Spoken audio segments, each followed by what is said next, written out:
Hey everybody, this is some content from Act 2. So I have, for the first minute here, it's just kind of a spoiler warning because the visuals and everything about the game change so dramatically that if you're not ready for it and you don't realize what you're watching, you're going to spoil the game for you. So if you haven't gotten Act 2, I suggest you don't watch any of the other videos in this playlist because it really is kind of jarring and a really neat surprise when you start Act 2, when you finally get there.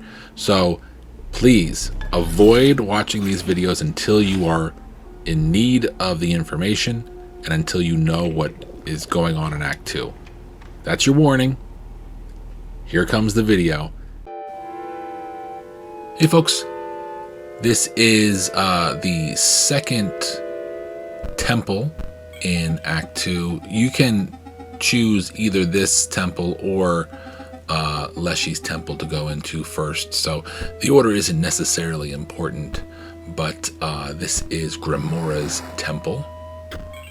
And if you didn't figure it out, Grimora was the stink bug in Act 1.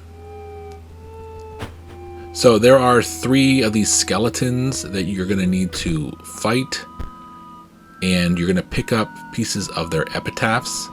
So the whole puzzle section is to figure out how to finish the epitaph so you can knock them out of the way. When you finish your battle with the first skeleton that's blocking this kind of like basement area, there's a coffin down here, and there is a creepy thing in the coffin. And we will be looking at that in a different video. But that is the Bone Lord, and you want to give him an offering.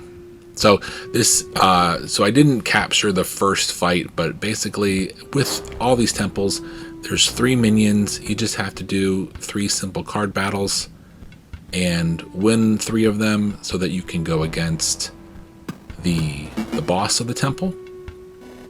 The first one we did, it was half a skeleton, the top half, and once we defeated the skeleton, they mentioned something about, I think you saw it there in the video. I don't remember the exact word, so I don't want to ruin. Well, I'm gonna have to spell out the clues anyway. But basically, they're talking about. Oh, and we already beat the second one. The first one was talking about. Don't bark at me, don't attack me like a dog. I don't know, whatever. Basically, that's all it is. You're supposed to figure out that they were attacked by a dog. The second one is kind of a pirate theme here, and he says that his name is Royal Dominguez. That's what he handed to you. So we already know where these skeletons are, which one of the gravestones are theirs. Some of the skeletons tell us they're on the right, they're on the left, they're in the middle. So you can pretty much figure out through the conversations you have with them and the epitaphs you pick up and the little hints that they drop what you're going to need to do. But we're going to go through all of that. A couple card decks here and up. This right here, this mirror here, you can walk into it and change your appearance, and that's all that really is. And then it kind of dictates what you look like for the rest of the game, and you can change it over and over again. It plays a small, I think it plays a small part in Act 3, but maybe not. I can't remember exactly. And here is our third minion card battle. Again, we have the clover we picked up after we defeated Leshy. We walked over to a little dock area on the left of the Temple of the Beasts, and the angler was there fishing. There was a troll there that's basically designed to give you hints about how to play the game, give you some tips. And off to the side of that dock was a clover that we picked up. Some of these cards you're going to see in Act 3, and some of them you saw in Act 1. And some of them are only in this act. With the different themes, like this is all the dead, scary stuff like skeletons and so forth, but some of that still hangs around afterwards. I picked the right time to record this commentary because there's a pretty violent storm going on outside. I don't know if you can hear any of it through the microphone, but I figured what a perfect time to record the commentary for the Temple of the Dead, with the winds howling in the background.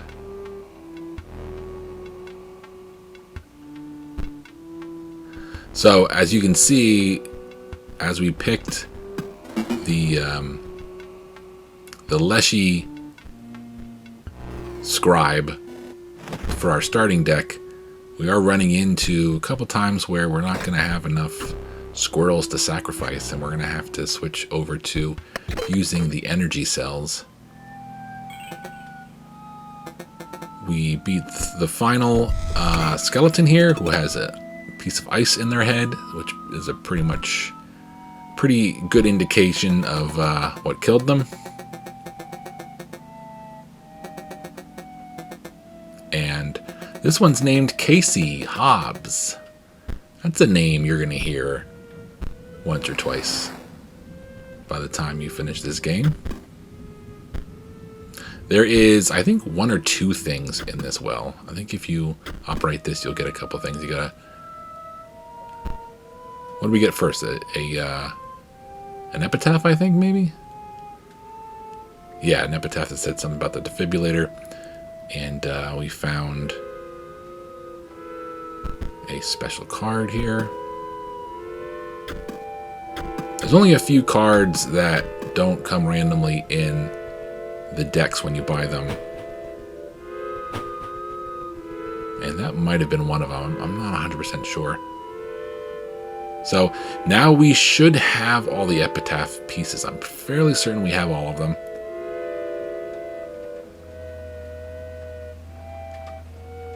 Not entirely sure what I'm waiting on here. Alright, so we're going to start working on the gravestones. I wasn't sure if I walked up to the middle one if I would have a chance to do all three of them. So we're doing the one on the left, which is Casey Hobbs, 1970 to 92, hit by a falling piece of ice, and the defibrillator failed.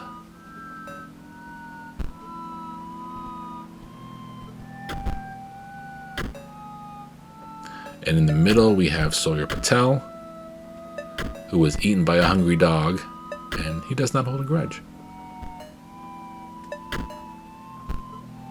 Took it very well. And then lastly, we have Royal Dominguez, who was brought down by scurvy because he is a pirate, obviously, and there was no cure. Royal is another character that you might run into later in the game, or after the game is done. So now we're going to go against Grimora, the boss battle here. And mostly standard for the first round, just like all of these. You know, this original Inscryption video game, it's so much easier than Act 1. And I don't know if I've said this in the last video, but you can fail these over and over again as much as you need to, and you can just jump right back in. There's no threat of having to start anything all the way over again. You don't have to start Act 2 over again if you lose a battle. You don't have to start the temple over again or anything like that.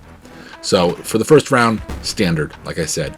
What's going to happen in the second round is she is going to take all of your cards and turn them into the undead, kind of like zombie versions of your cards, which we will see in just a minute here. I'm pretty sure it gives you 0 attack and 1 health. So basically you just have to put those up, blow through them so that you can get access to the rest of your deck, and then it shouldn't be too difficult to get through her. I will say the first time I played this game, Grimoire was the first time I got kind of stuck. It was also probably the first temple that I finished, if I remember correctly.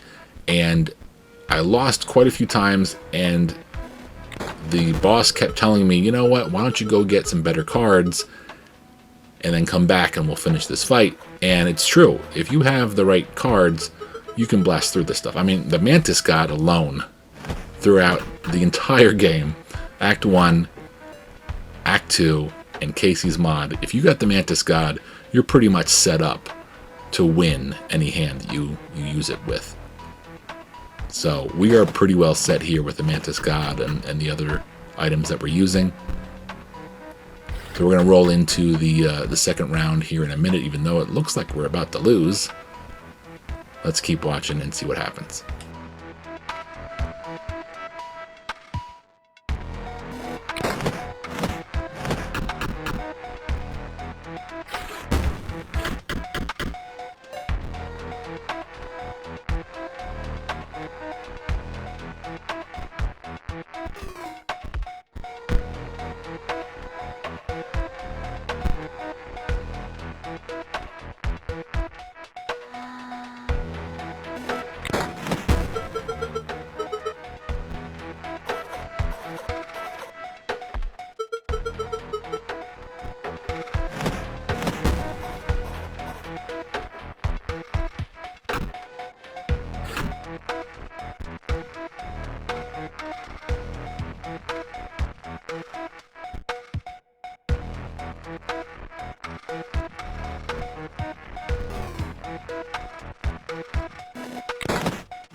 Well, we did finally pull it out in the end, though we weren't trailing that far behind. It was only about 2 points behind, I think.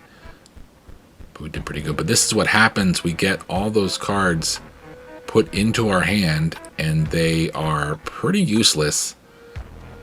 Of course, our Mantis God is now not going to help us in any way, shape, or form. It is going to only serve a purpose of just standing in the way of the next hit that comes. But at least there's no cost to play these, which is nice. So you can get them all out as soon as you get them in your hand. You can put them out to start blowing through them.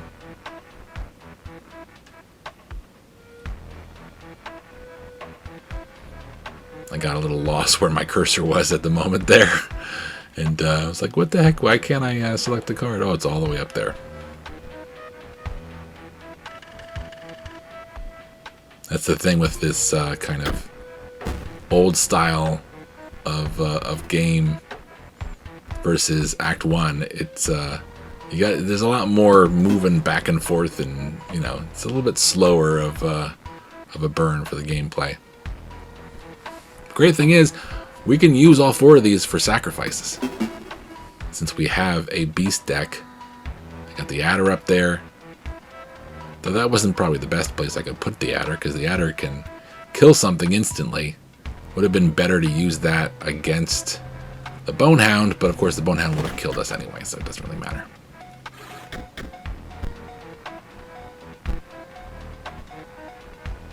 And our sarcophagus turned into a Mummy Lord, which is one of the stronger cards that you can use.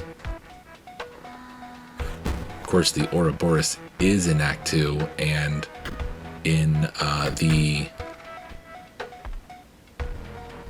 can't remember what the name of the trophy is.